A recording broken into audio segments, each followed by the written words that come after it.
Super duper late na talaga ako sa tanin nito. Talagang matagal ko na tong gustong gawin.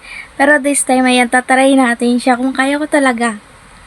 So, ayan, ang gagawin natin ay happy, disappointed, sarcastic, angry, at sad. Ayan, ito yung bakit siya? Bakit di na lang ako? Okay. Start natin sa happy.